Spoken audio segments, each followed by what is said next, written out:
Assalamualaikum warahmatullahi wabarakatuh. Pemirsa Gapai Kemuliaan yang dirahmati Allah.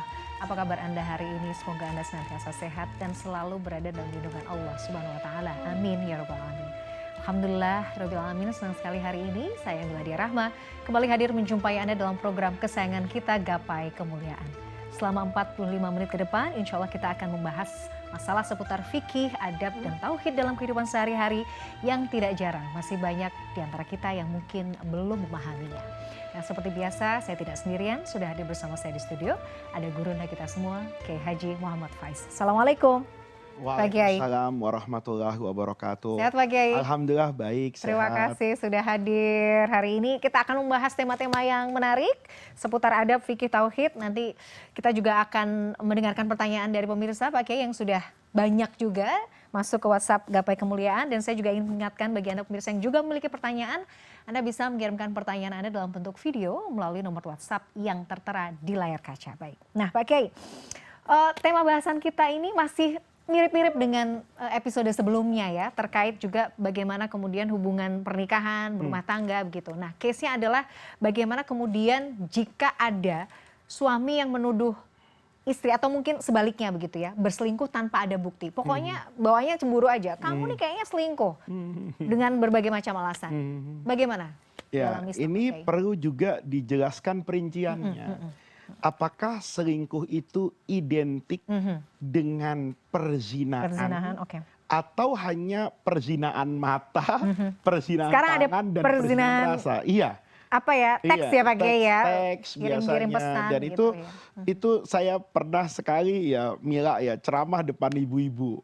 Saya bilang gini, ibu-ibu kan nggak suka kan kalau suaminya selingkuh. Iya. Nah kalau ibu nggak suka suaminya selingkuh, maka suami orang tuh jangan di WhatsApp-in.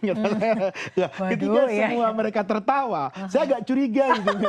Jangan-jangan iya gitu ya Pak Pada Kiai? tertawa pada gitu kan, bahasa komunikasi itu kan bisa paham ya. Iya. Ketika satu isu itu memang terjadi menyentuh sesuatu yang sangat penting, itu reaksinya juga akan seperti itu gitu. Nah ternyata setelah saya ngaji itu mereka bercerita memang banyak rusaknya hubungan rumah tangga hari ini itu karena terbukanya komunikasi kan. Iya betul. Ya, terbuka komunikasi yang mulai pertama kali menggunakan tulisan, tapi sekarang berkembang menjadi gambar. Betul. Nah, ketika menjadi gambar ini saya mohon maaf pemirsa ya, saya harus jelaskan apa yang pernah juga ditanyakan secara langsung kepada saya.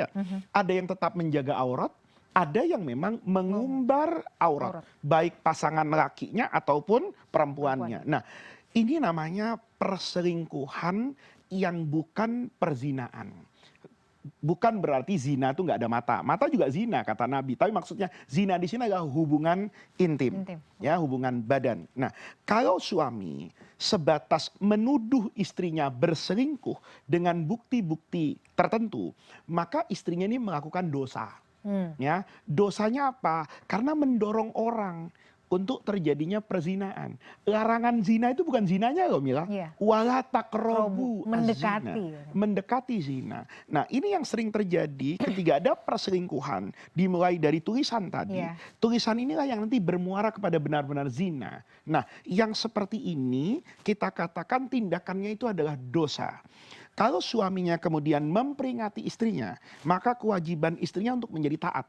Kalau istrinya yang mendapati di balik nih, suaminya yang selingkuh, maka suaminya juga harus meninggalkan hal tersebut. Karena ini merusak rumah tangga orang.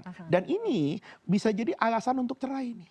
Karena kemudian harmonis di rumah tangga. Saya mohon maaf ya, gara-gara melayani chat dengan tetangganya nggak tidur-tidur kalau malam. Pagi suami terbengkalai, mulai marah-marah, bertengkar. Nah ini adalah sesuatu yang luar biasa. Maka kalau suaminya menuduh itu disertai dengan alat bukti, itu bagian dari tanggung jawab pasangan.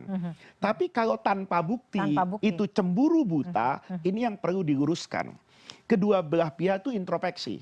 Apa suaminya yang terlalu overprotective? Atau suami yang sedang kehilangan percaya diri yang perlu dijaga oleh istri. Maaf ya, misalnya ada suami yang kehilangan pekerjaan sementara istrinya punya pekerjaan yang jauh lebih mapan. Nah di titik tertentu suaminya itu mungkin punya perasaan rendah diri. Jangan sampai istri saya sudah tidak lagi menghormati dan butuh sama saya. Maka kadang-kadang perasaan ini mengotori jiwa.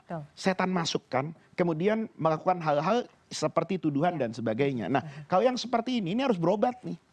Berobat kepada bidangnya, psikolog misalnya. Apa yang menyebabkan suami saya seperti ini. Kalau dengan alat bukti, maka wajib taubat itu.